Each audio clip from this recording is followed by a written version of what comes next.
Kabady kung napansin mo nitong mga nakaraang araw na parang may kakaibang nangyayari sa views ng YouTube videos mo. Wait lang, baka hindi sira ang channel mo. Baka hindi rin shadow ban. At lalong hindi ibig sabihin na bigla kang ayaw panoorin ng mga subscribers mo. Kasi may isang malaking pagbabago na ginawa ang YouTube simula August 24, 2026 tungkol sa kung paano nila binibilang ang views. At ito yung interesting.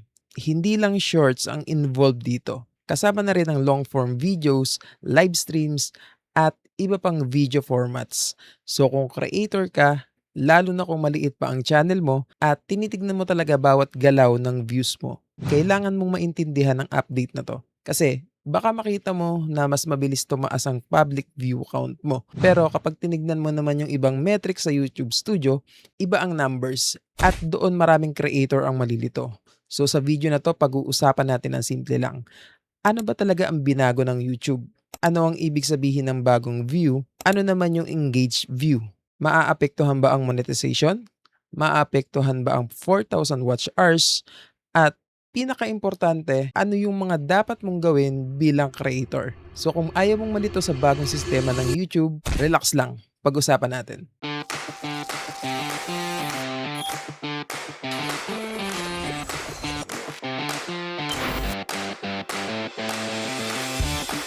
Ako nga pala si Joben at welcome ulit dito sa Tricks Body PH. Kung bago ka rito, subscribe ka na rin at samahan mo kami dito sa channel. Dito tayo nag-uusap tungkol sa YouTube, monetization, creator tips, at kung ano-ano pang tricks na pwedeng makatulong sa mga gustong mag-grow sa YouTube. Tara, simulan na natin. Okay, ito muna ang pinaka-basic. Ano ba talaga ang binago? Simula August 24, 2026, sinabi ng YouTube na ang isang view ay bibilangin na kapag nagsimula na mag-play ang video mula mismo sa unang frame. At ang bagong standard na ito ay ginagamit na across different formats. So halimbawa may long form video ka tapos nag-start na siya mag-play. Counted na siya as a view under the new public view meter. Ganon din sa shorts, ganon din sa lives, at pati sa podcast. Ang goal daw ng YouTube dito ay magkaroon ng mas consistent na definition ng view sa buong platform. Kasi dati, hindi pare-pareho ang paraan ng pagbibilang depende sa format. Ngayon, gusto nilang mas simple. Isang standard, kapag nagsimula na mag-play, view na. Pero dito tayo sa importanteng part. Hindi ibig sabihin nito na lahat ng taong nakakakita ng unang frame ay automatic na considered na fully engaged viewer. Magkaiba yon. At ito yung kailangan natin tandaan. Ito yung bagong terminology na kailangan mong malaman. Engaged view. Basically, ito yung dating view metric. Ibig sabihin, hindi lang basta nagsimula ang video. Ang viewer ay nagpatuloy manood beyond that initial frame o nag-click para panoorin ng video. So isipin mo ganito, may video ka, nag-start mag-play, tapos after a very short moment, umalis agad yung viewer. Under the new public view counting system, may view na. Pero hindi ibig sabihin na successful na agad ang video mo sa engagement. Kasi may ibang metric para makita kung talaga nagpatuloy ang viewer. At iyon ang engaged view. Kaya kung creator ka, huwag kang matulala sa isang number lang. Kasi pwedeng sabihin mo, uy, ang taas ng views ko. Pero kapag tinignan mo ng mas malalim, hindi pala ganun karami ang nagpatuloy manood. At dito papasok ang tunay na lesson. Views are not the whole story. Ngayon, baka ang tanong mo, Buddy, bakit naman nila binago? Simple lang ang explanation ng YouTube. Gusto nilang magkaroon ng mas consistent na measurement across YouTube. Kasi isipin mo, may shorts, may long form, may live, may podcast.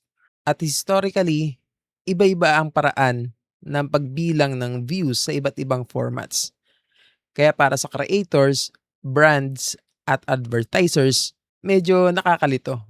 Ngayon, gusto nilang magkaroon ng mas malinaw na picture kung gaano kalawak ang exposure ng isang content. At may isang interesting na epekto ito. Sinasabi rin ng YouTube na malamang na mas mabilis nang tumaas ang public view counts ng creators moving forward. So kung mapansin mong mas mabilis gumalaw ang public views mo, huwag kang mabigla.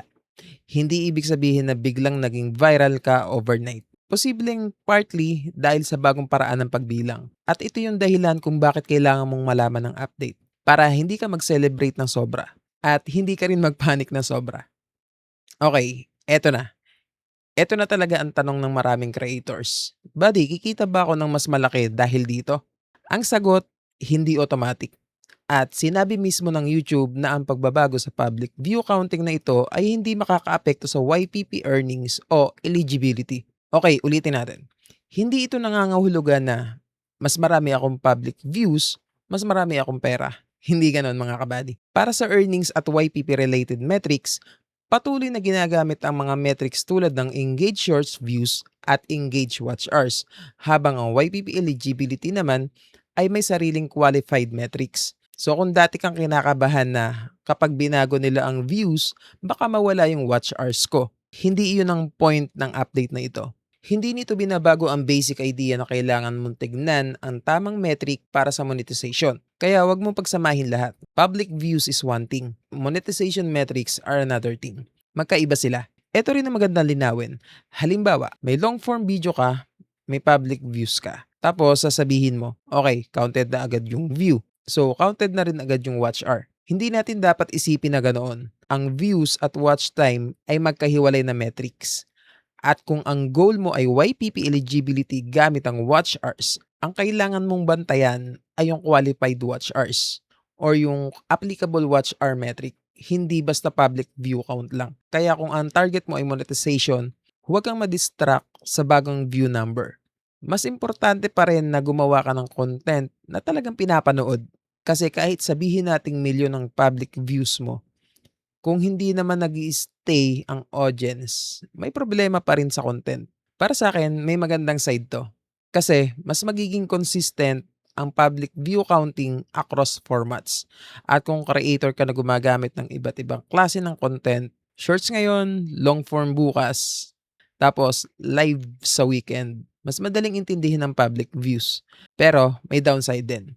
Pwedeng mas maging misleading kung public views lang ang titingnan mo. Halimbawa, si Creator A, 100,000 public views. Si Creator B, 100,000 public views. Pareho silang 100,000. Pero hindi ibig sabihin pareho ang quality ng audience engagement nila. Baka yung isa, maraming nagpapatuloy manood. Tapos yung isa naman, maraming nag-start pero mabilis ding umalis. Kaya kung creator ka na gustong mag-grow, huwag kang maging obsessed sa public view count lang. Tignan mo rin kung ano ang ginagawa ng audience pagkatapos nilang magsimula. So ngayon, ano ang gagawin natin? Una, pumasok ka sa YouTube Studio. Tignan mo ang analytics at huwag ka lang tumingin sa malaking number ng views. Tignan mo rin ang ibang metrics na makakatulong para maintindihan kung talagang gumagana ang content mo. Para sa long form, tignan mo ang watch time. Tignan mo rin ang average view duration. At syempre, yung audience retention. Kasi doon mo makikita kung saan umaalis ang mga tao. Halimbawa, nagsimula ang video mo. Okay ang unang 30 seconds. Pero biglang bumagsak sa isang particular na part. Ibig sabihin, baka doon ka nagsisimula maging boring. Baka masyadong mahaba ang explanation. Baka nagpapaligoy-ligoy ka. O baka hindi na relevant yung sinasabi mo. At yan ang mas valuable na information kaysa sa simpleng may 10,000 views ako. Kasi ang views, resulta yan. Pero ang retention, yan ang clue kung bakit ganyan ang resulta. Ngayon, buddy, kailangan ko bang baguhin lahat ng content ko dahil sa update? Hindi. Walang dahilan para biglang baliktarin mo ang buong strategy mo dahil lang nagbago ang definition ng public view. Pero may isang bagay na mas lalo kong ire-recommend.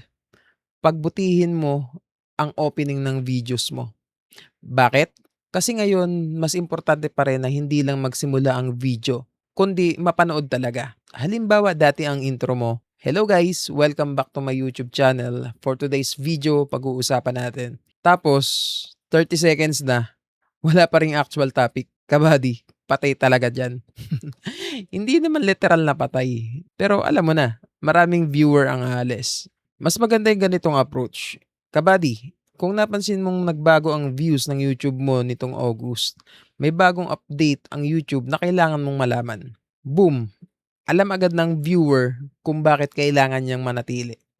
Then, explain mo na lang. Hindi kailangan ng napakahabang intro.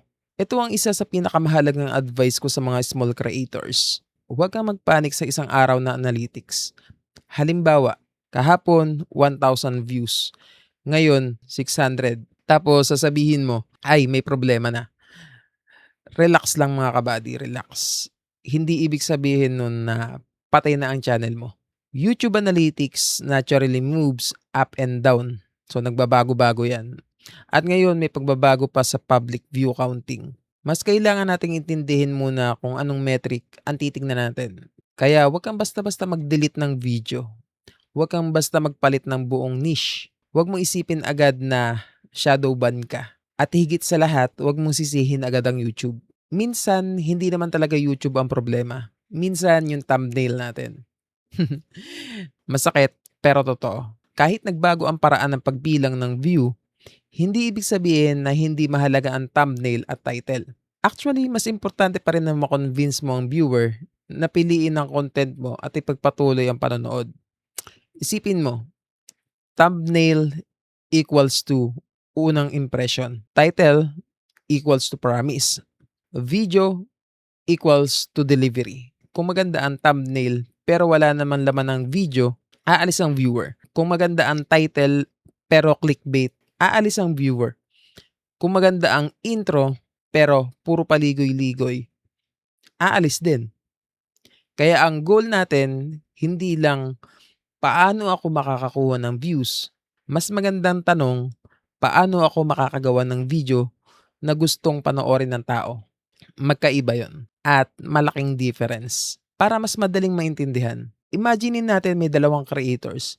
Parehong gumawa ng video tungkol sa how to monetize in 2026. Si Creator A may magandang thumbnail, magandang title, pero sa unang minuto, mahaba ang intro. Maraming kwento, maraming paligoy-ligoy, at saka pa lang pupunta sa topic. Si Creator B naman, same topic, pero sa unang 10 seconds pa lang, diretso agad, direct to the point. Okay, kung gusto mong malaman kung qualified ka pa ba sa YouTube monetization ngayong 2026, ito ang 3 bagay na kailangan mong malaman. Then, explain. Sino kaya ang mas maraming chance na magpatuloy manood? Obviously, yung mas malinaw at mas mabilis magbigay ng value. Kaya kahit anong pagbabago sa counting system, bumabalik pa rin tayo sa basic. Make good videos. Hindi naman nawala yon. Yes, may benefit. Mas consistent ang public view measurement. Mas madaling maintindihan ng exposure ng content across different formats. At ayon mismo sa YouTube, makakatulong itong magkaroon ng clearer picture ng overall reach ng creators, kabilang na kapag ipinakita ang scale sa potential brand partners at sponsors. Pero huwag nating gawing dahilan ito para habulin lang ang numbers. Kasi kung ang goal mo lang ay dadagdagan ko ang views, believe me, trust me mga kabady, mauubos ka. Pero kung ang goal mo, matulungan ko yung audience ko, mas sustainable. At ironically, mas malaki pa ang chance na lumago ka. So, eto, kung creator ka ngayon, eto lang ang gusto kong tandaan mo. Number 1, huwag mo ikumpara ng diretso ang bagong public view numbers sa dating view behavior na parang exactly the same measurement sila. May bagong definition na. Number 2, alamin ang difference ng public views at engaged views. Hindi sila pareho.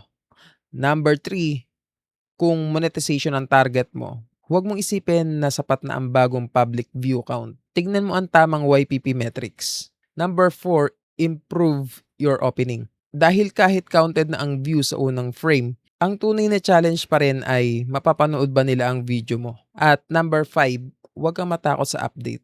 YouTube changes, talagang kasama yan, normal yan, pabago-bago. At normal yun. Ang creator na tumatagal, hindi yung creator na kabisado na lahat ng lumang rules. Ang creator na tumatagal, yung marunong mag-adjust. So, kabady, yan ang bagong pagbabago sa YouTube views na nagsimula noong August 24, 2026. At kung may napansin kang pagbabago sa public views mo, huwag ka munang kabahan at huwag ka rin munang matuwa ng sobra. Tignan mo muna kung anong metric ang tinitingnan mo. Kasi ngayon, mas mahalaga na maintindihan natin ang numbers. Hindi lang basta makita ang numbers. At para sa akin, magandang reminder ito sa ating mga creators. Kasi minsan, masyado na tayong nakafocus sa views. 100 views, 500 views, 1,000 views, 10,000 views. Pero nakalimutan natin na may totoong tao sa likod ng bawat isang view.